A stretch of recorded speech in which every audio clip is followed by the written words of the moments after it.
क्या कोई नींद में चलते हुए किसी की जान ले सकता है? ये सवाल एक असली चौंकाने वाली कहानी से उठा है।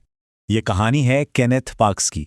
23 साल का ये नौजवान उस वक्त भारी कर्ज में डूबा हुआ था। और सिर्फ इतना ही नहीं, उसने ससुर को भी घायल किया और फिर सीधा पुलिस स्टेशन चला गया। तो यहीं से वो बड़ा सवाल उठता है, क्या कोई नींद में इतना संगीन जुर्म कर सकता है? इसका जवाब साइंस में है। मेडिकली इस हालत को सोमनॉम्ब्यूलिज्म यानी नींद में चलना कहते हैं। इसे समझने के लिए पहले नींद के दो टाइप समझना जरूरी हैं, एनरेम और रेम स्लीप। पूरी रात हम इन स्टेजेस से गुजरते हैं। हर साइकिल लगभग 90 मिनट का होता है। तो नींद में चलना सपनों से नहीं जुड़ा है, ये तो हमारी सबसे गहरी नींद के दौरान होता है। लेकिन नींद में चलना हमेशा खतरनाक नहीं होता। कभी कभी तो लोग कमाल की क्रिएटिविटी दिखाते हैं। जैसे आर्टिस्ट ली हेडविन, जो अपनी शानदार पेंटिंग सिर्फ नींद में ही बना पाते हैं।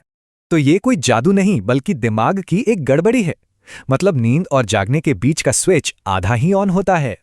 और ये उतना रेयर भी नहीं है। लगभग 7% लोग जिंदगी में कभी ना कभी नींद में चलते हैं। लगता है इसका कनेक्शन जीन से भी है। अगर माता पिता को ये आदत है तो बच्चों में इसका चांस बढ़ जाता है। जीन्स के अलावा बहुत ज्यादा स्ट्रेस या नींद की कमी भी इसे ट्रिगर कर सकती है।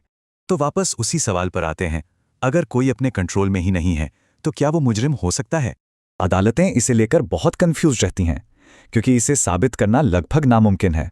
आइए दो ऐसे केस देखते हैं जहां दावे तो एक जैसे थे पर फैसले बिल्कुल अलग। पार्क्स को बरी कर दिया गया क्योंकि उनका कोई मोटिव नहीं था और जूरी ने माना कि वो सच में सो रहे थे।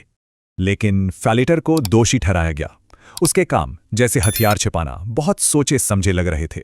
कानूनी पचड़ों के अलावा नींद में चलने वालों को शारीरिक खतरा भी होता है। इसलिए अगर घर में कोई नींद में चलता है तो माहौल को सुरक्षित बनाना सबसे जरूरी है। तो ये हमें सोचने पर मजबूर करता है कि हमारा दिमाग हमारे बिना जाने और क्या क्या कर सकता है।